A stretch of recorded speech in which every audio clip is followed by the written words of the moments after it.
It's truly a great pleasure to be here today. As technology has shrunk our world, it's become increasingly clear that the fates and our lives across the globe have become deeply intertwined, and bridges across that part of the world, as it becomes intertwined, become increasingly crucial. Turkey has long been a bridge among the West, among Asia and the Middle East, and Turkey, is no surprise, is central as we look at the Obama administration. Where's one of the first places Obama went? Turkey. And it's no surprise that Turkey is the center of, increasingly the center of this international nexus that's becoming so important in our lives. Well, transnational politics, transnational movements are also central, and especially as they relate to Turkey, and that's what we're going to talk about today in this panel. The Gulen movement, the movement inspired by Fethullah Gulen, is one of the most important transnational movements we have today. It is, of course, very much about bringing tolerance and interfaith dialogue across different, spreading bridges across different peoples, and it's very much centered in American and Turkish relations, although, of course, not limited to that. Our panel today is going to discuss various aspects of the Gulen movement, both its overall place in Turkey and in the region over time and now, and the different and at times contradictory images of the Gulen movement as portrayed in public discourse and in politics, especially in Turkey. To help us, we have three excellent speakers, and I'll just introduce them in the order in which they're going to speak. First, Dr. Carter Findley. He is a professor of history at Ohio State, where he teaches the history of Islamic civilization. He is the author of the prize-winning Turks in World History, published by Oxford University Press in 2005, and today he's going to discuss the Gulen movement as it relates to other religious movements in Turkey over the past 2 centuries. Then we have Doğan Kök. He is a Ph.D. candidate in political science at the University of Texas at Dallas, where he studies international relations and social movements, particularly focusing on the Gulen movement. He will tell us about some of his recent work comparing different images of the Gulen movement in public discourse. And then finally, although not least, but finally, James Harrington, who also goes by Jim. He is the director of the Texas Civil Rights Project, which he founded in 1990, and is adjunct professor at the University of Texas Law School. Jim has spent his career as a lawyer working in civil rights. He is a published author on the subject, and he served on numerous human rights delegations to Honduras, Nicaragua, Chile, Israel and Palestine, Mexico, among others. His talk today will focus on the political trial of Gulen in Turkey from 2000 to 2008. We should learn a lot. Each of the speakers will have 20 minutes, and without further ado, please, Carter. In a landscape where many religious and cultural movements were active, 3 religious movements emerged to transform late Ottoman and modern Turkish society. The movements emerged in a definite chronological sequence. Each created transformative changes in Turkish religious culture within a relatively short space of time. Each movement also has an ongoing history. It is important not to overlook that point. The recent history of the oldest of the 3 movements also includes many forms of activity, such as expansion into electronic media or business ventures, for which the newest of the 3 movements is better known. Singly and collectively, the 3 movements have a great deal to tell us about how forms of religious self-expression and social organization have changed during the past 2 centuries. In Islamic terms, the movements respond to the pious expectation that every age will have its mujaddid, or renewer. In an environment where many religious movements coexisted, it is not hard to see that these 3 movements were the renewals of their respective times. It may be harder to understand how those 3 movements achieved the impact they did. For a historian, that is an interesting question to contemplate. The three movements are those launched by Mevlana Khalid, Said Nursi, and Fethullah Gulen. Mevlana Khalid, known in Arabic as Sheikh Khalid, lived from 1776 to 1827, but the critical years for launching his movement were from 1811 to 1827, a period of less than 20 years. He was born a Kurd near Shahrazur in Iraq. He studied there and at Sulaymaniyah.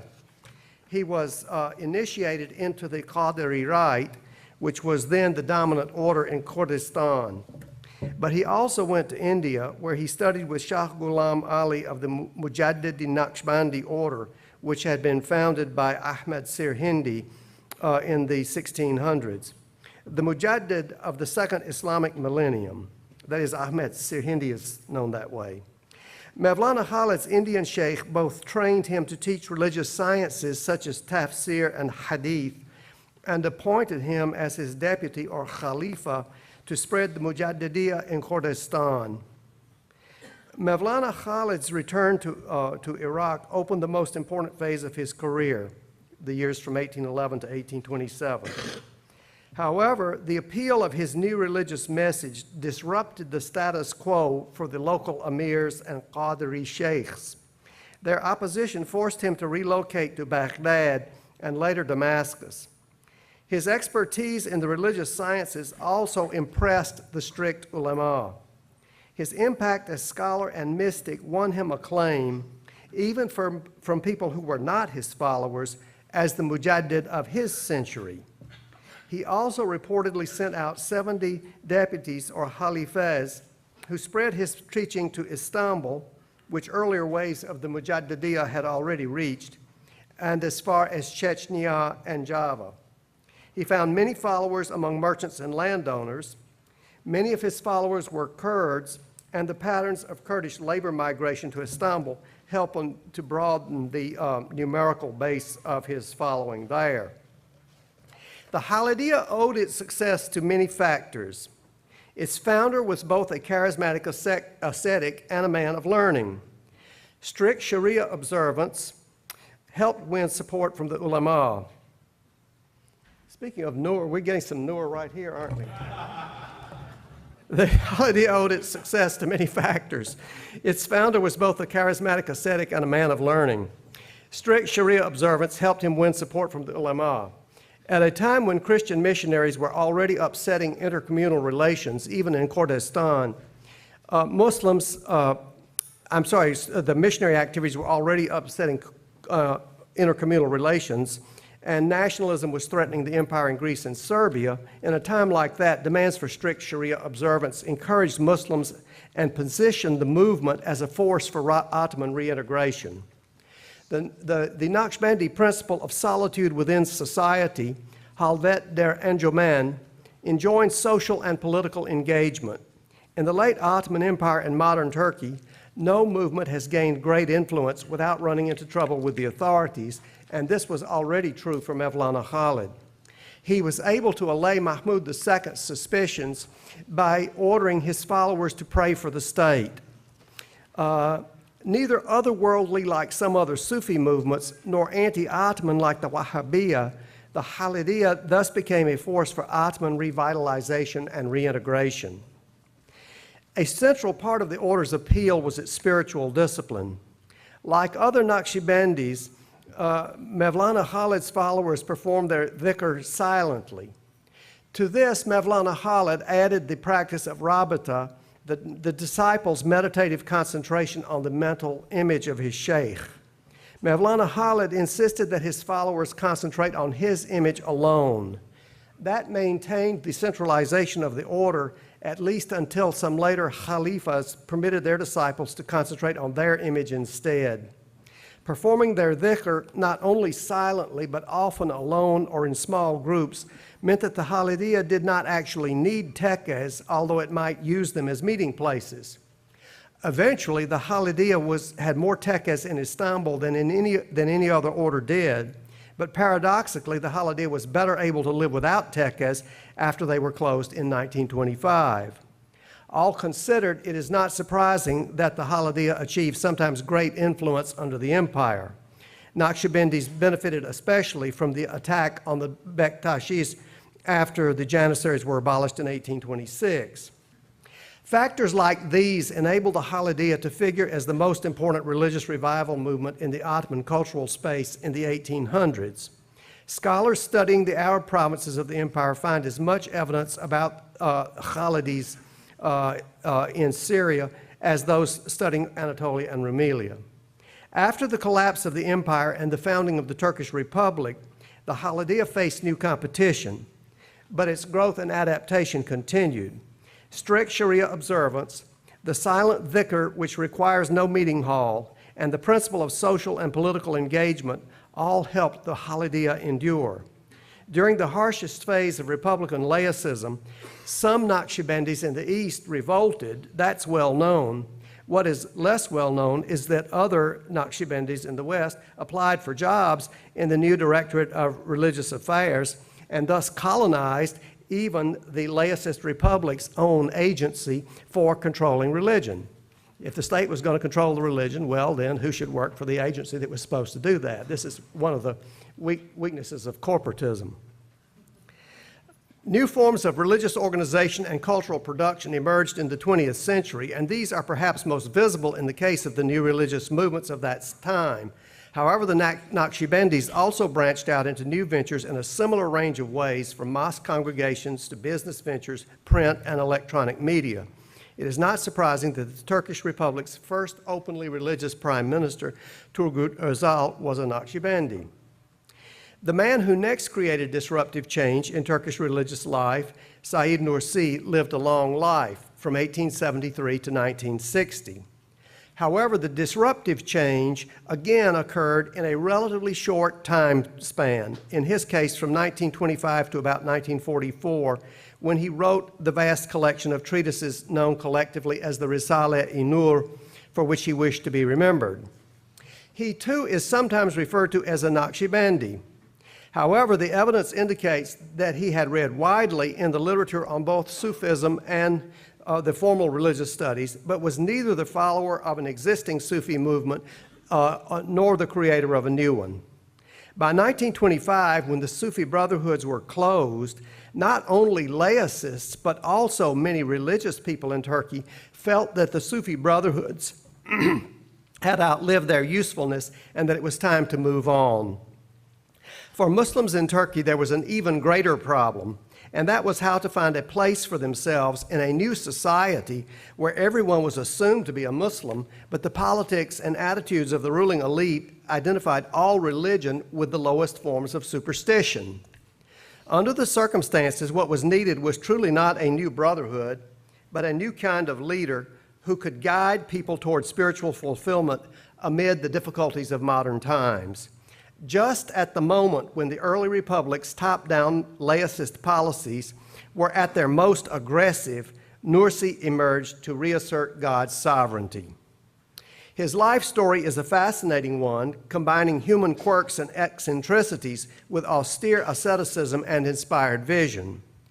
Early on, he made an impression, both as a nonconformist and as an intellectual and spiritual prodigy, whence the epithet Bedi'u Zaman, the wonder of the age. Living through a profound personal crisis just as the empire collapsed and the national struggle occurred, he came to believe that Ahmed Sirhindi was transmitting him a message to unify your Qibla, essentially face in only one direction to pray. That meant the only source of inspiration would have to be the Quran. Spending much of his life in internal exile, he began writing religious treatises, which ultimately constituted the Risale-i Nur. People joined the movement by gathering to study the treatises and thus became Talebe-i Nur, students of light. Nursi insisted that in his case, the renewer, Mujaddid, was not himself, but his writings. For purposes of brief discussion, two aspects of Nursi's writings appear particularly significant. First, although one prominent scholar has found that the Risale-i Nur lacks cohesion, others have found it coherent, although the treatises do move back and forth in the sense of connecting modern issues with Quranic interpretation. A dissertation now being completed argues that, in fact, a clear organization unifies the entire Risalah. Starting with the words Sözler as the foundation, texts grouped under specific titles such as the flashes, Lemalar, the rays, Shu'alar, as well as the other texts of the Risaleh, have programmatic relationships to the words and to one another. The mere fact that the words, Sözler, the letters, Mektubat, and the flashes, Lemalar, each contain 33 parts, which add to 99, the number of the most beautiful names, the Esma-i Husna, is one sign that the 10 volumes of the Risaleh have a carefully planned structure. Trials and investigations by the government attempted to determine whether Said was trying to found a new order or undermine the Republic. Ignoring those charges, he demanded that European philosophers be brought to examine his works. They, at any rate, the European materialists from whom Turkish laicists had taken their inspiration, were Said's target. Could European philosophers answer his refutation of them? For Said, there were three ways to acquire Islamic knowledge: the Quran, the Prophet, and what he called the Grand Book of the Universe, a phrase from the mystical tradition. Within the universe, just as God makes the sun and moon attend to their duties, the manifestations of his omnipotence also include a magical emanation of true planning, administering, regulating, purifying, and assigning duties. The master of the universe is the master of modernity. In addition to arguing that materialist science could not undermine religious truth, Said's movement also embodied a new phase in the transformation of religious forms of organization and action. During Said's lifetime, his movement accomplished the entire transition in the production of Islamic knowledge from oral to textual and from manuscript to printed. Unwilling to abandon the script of the Quran, Nursi insisted until the early 1940s that his writings be reproduced only in the Arabic script. After 1928, that made it illegal to print the Risaleh in Turkey. Copying manuscripts became more and more the occupation of his followers. Correcting manuscripts took up more and more of his time. Manuscript reproduction became a major force in perpetuating literacy in the Arabic script in Turkey, including among women. Finally, the argument that Latin script text would make his teachings more accessible to the young convinced Nursi to allow some of the writings to be typed in Latin letters in the early 1940s. Some texts were also reproduced photographically. A 1956 court decision that the treatises did not violate the law finally led to their being printed in Latin letters. Increasing the number of readers into the hundreds of thousands, this started the process of moving the treatises into the mainstream of Turkish media. The death of a charismatic founder always creates a crisis in the history of a religious movement. In contrast to the lack of a direct connection between the rise of the Halidiye and that of the Nur movement, there was a direct connection between the Nur movement and Turkey's third major religious revival, that of Fethullah Gulen. The Nur movement divided into several branches after Said's death in 1960. Gradually, it became apparent that a young religious leader who was also a student of Said Nursi's writings was going to become a new leader of exceptional impact. This was Fethullah Gulen, born in 1938. In the evolution of new forms of organization and action, beyond the tariqat model that had still worked for Mevlana Khalid, the movement that Gulen inspired takes us toward a new horizon. Known for his austere lifestyle, moving preaching, and profound knowledge of the Quran, of the Risaleh-i-Nur, and other subjects, Gulen has also written a great deal. Yet his movement is no longer text-based in the way that Said Nursi's was. Known to his followers as Hoca Efendi, roughly meaning master teacher, Gulen has defined yet another new model of leadership. He is more interested in action than in writing. Increasingly, Hizmet, service, becomes the term that best defines the movement. As in the case of the Halidiye and Nur movements before, the Gulen movement's success reflects how well it corresponds to the challenges and opportunities of its times. Like Mevlana Khalid and Said Nursi, Fethullah Gulen made history in a relatively short time span. His movement expanded from local to national to global just since about 1983.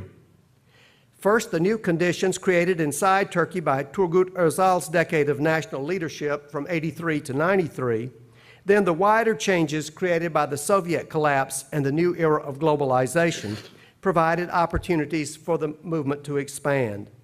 Gulen and his followers have responded to these opportunities in inspired ways. Still localized around Izmir in the 70s, the movement started with Gulen's mosque congregation, the local Quran school, the Nur movement's reading groups, Dershane, summer camps for male university students, and departments known as Işık Evleri that supporters made available to provide housing and a motivational environment for same-sex groups of university students.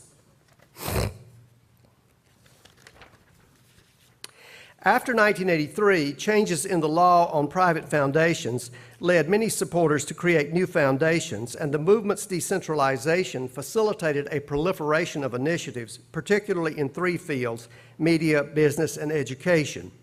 In media, Gulen supporters bought the newspaper Zaman and made it into a large circulation paper.